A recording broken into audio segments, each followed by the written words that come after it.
Hello, and welcome to the fireside chat that we're about to have with, I would say, Africa VC's most controversial figure, Mr. E. How are you today? I'm doing my best. You're How are doing you your today? best. Yes. I'm fabulous and fantastic. Hey, thank you so much for making time for this fireside chat. And we're really looking forward to hear about you, your journey, and how you're disrupting the VC landscape, specifically in Africa. But before we start, I mean, it's always good to start with an icebreaker. So, if you were a traditional dish, which one would you be and why? Banga, for sure. Could you explain what's in that dish? What's in the dish? For everybody else who might not know, Banga was the meal I grew up with. It's basically oil palm, literally just oil palm, just tons and tons and tons of oil palm, and it's fried and it's and plenty of oil, and it has a really good smell, but it tastes really good. It's oily. It's messy. It's messy. Okay, this is great. Yeah, and it goes with starch. Messy. Yeah, it goes with starch and and it fills you up. Messy. Yes. Oily, messy, but fills you up. Okay, I think that's great for context for the audience because plenty of cholesterol can give you a heart attack. Okay. Pretty complex. Great. Hey, so tell me a bit more about Future Africa and why you think that the model that you have, the subscription base that you have, is what's actually needed for this ecosystem. Yeah, I think it's helpful to kind of go down a historical lane to some extent. For a very long time, what we've realized is, we've built these angel investing communities, but a lot of the action was still, get a startup into Y Combinator, tons of people kind of doing things on their own, and then just kind of pockets of investments divorced from the larger ecosystem activity, either because of reasons of access, meaning that the companies that were hot weren't necessarily enabling local angels access, or really for reasons of speed. The companies didn't feel like angel groups were moving as fast as they wanted them to. And then for reasons of coordination and choice. So, angel groups did need to take quite a bit of time because the traditional model was one that prioritized collaborative, consensus-based decision-making, which is almost certainly the opposite of investing, which is based on conviction-based solo behavior. So what we tried to do with our model was to bring that model, all these different concerns together, and evolve a model that basically allowed everyone to coexist in a collaborative, but still conviction-driven model. So the first gap to fill is information. We don't realize that not everybody has the same information about deal flow. Some people, by virtue of their networks or the work they do, have far more deal flow and information than others. Unfortunately, sometimes having a lot of deal flow doesn't mean you have the money to do the deals. So that's true. So that means that there's often a gap to fill between your ability to get deal flow and your ability to fill deal flow. But the other side is you don't want a situation where people are taking eons to make a decision. Right. And so we brought all those together. We'll give you the information about a deal, right? Both to those, whoever has the deal flow is obviously bringing it to the collective and we're sharing it to everybody in the collective. But decision-making is strictly conviction-based. So just like an auction, you put up your sign and you say, I want 20K in that company. I want 50K in that company. And it's first come, first serve. So when we pioneered, we limited time. So how is it going to actually scale? How are you going to scale this kind of model, given people could just replicate it? Once they have access to this network, they could just, siphon off and do their own thing.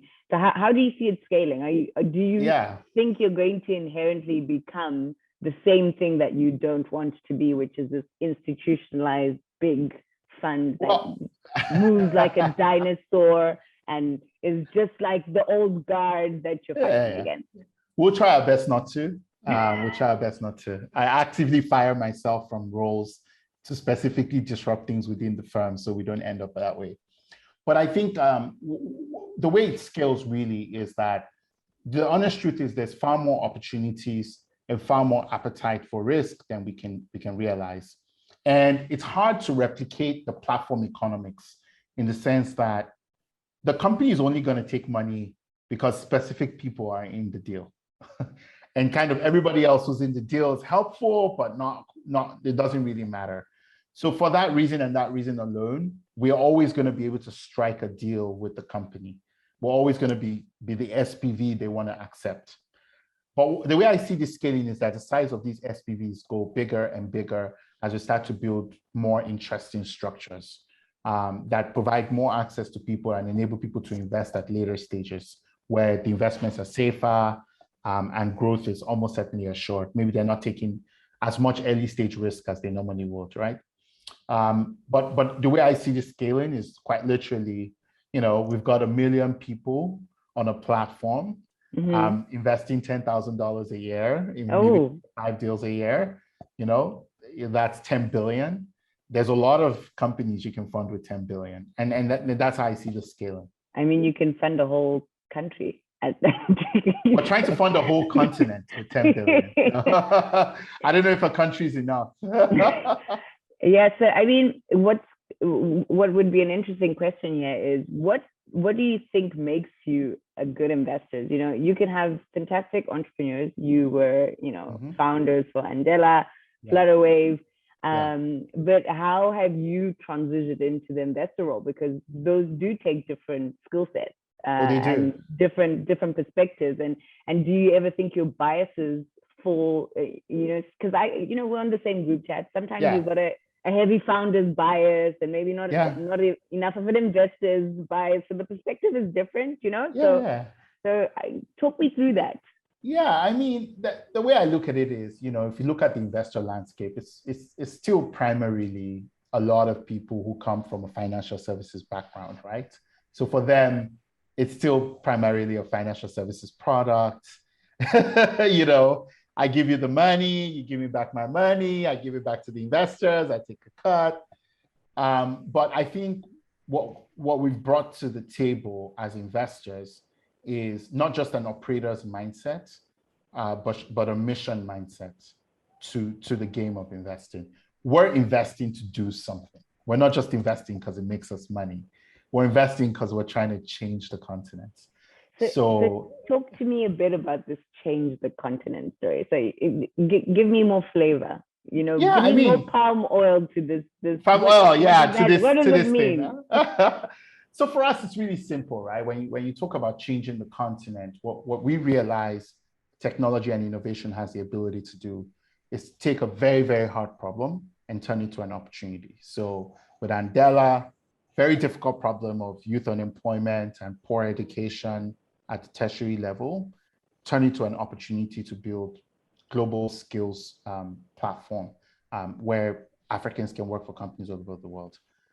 Flutterwave, take a very difficult problem, multiple different payment methods, all trying to solve one problem, turn it into an opportunity, take African businesses globally, right?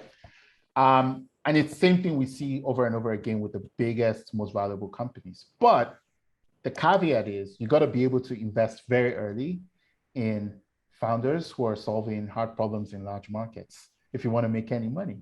So, which is very hard for people who have never done it before to do. So what we bring to the market is we know how to take a founder from, hard problem in a large market to $100 million company.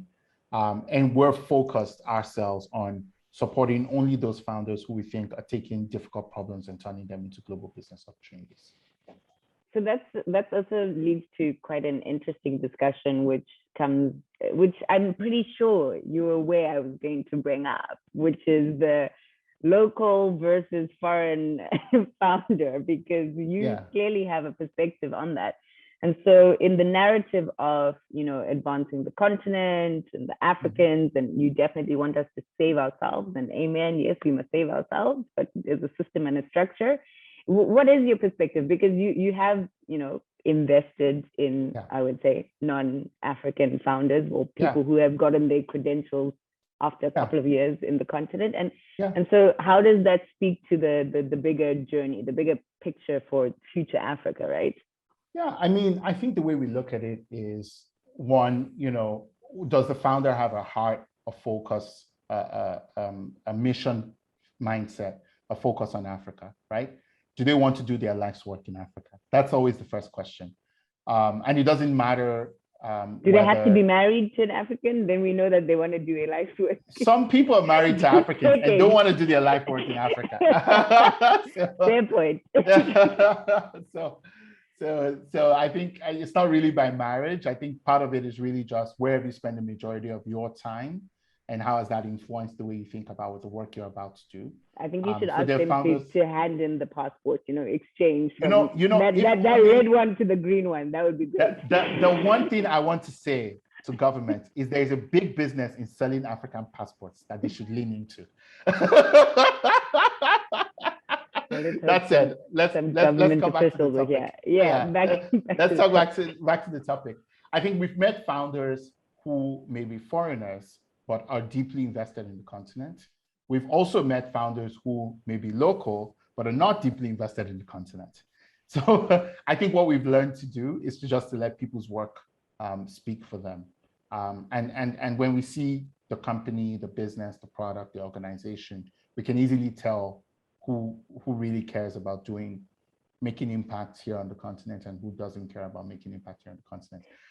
I think the funding conversations about local versus foreign, this is where the cookie kind of crumbles. Is, again, there are inherent biases in the sources of capital that we lean on to finance the businesses in our environment. Mm-hmm. And those biases would exist. In fact, they're part of the business model of venture capital. All right. Yeah. All right. Like I cannot be expected to fund as many foreign founders, not just because we're in Africa, but because I can't identify really with the lifestyle and the problems they've chosen to solve. The joke aren't the same. Yeah. The jokes aren't the same. They're not the same, right? So I think for me, it's like when you think about that problem, I think the solution is simple: Black capital.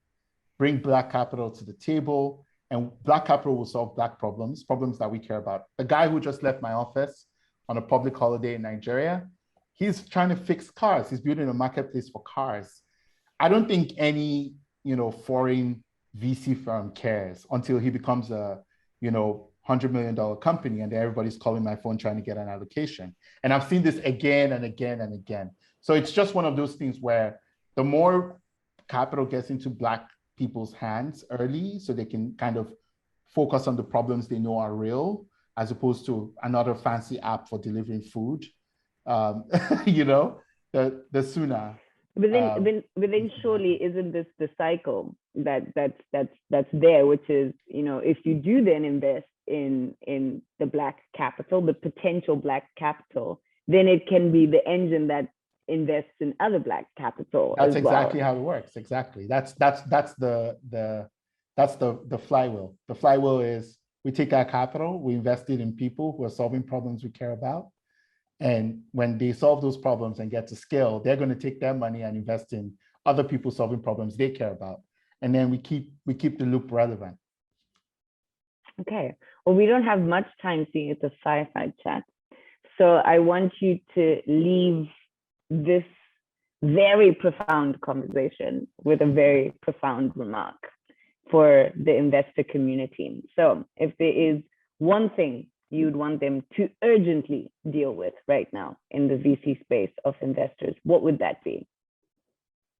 Talent.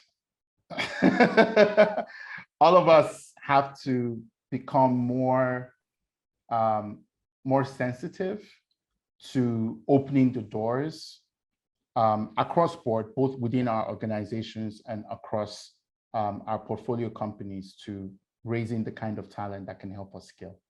And yeah, I think that's what it is: talent. So we need a lot more talent. We need talent So we need, what's this? We need enough soil Yes. to fertilize the existing seeds of talent that's in the Yes. continent already. Exactly. Fantastic. Hey, to everybody that has joined the Fireside Chat, thank you so much. And this is E, as you have it, our controversial VC man.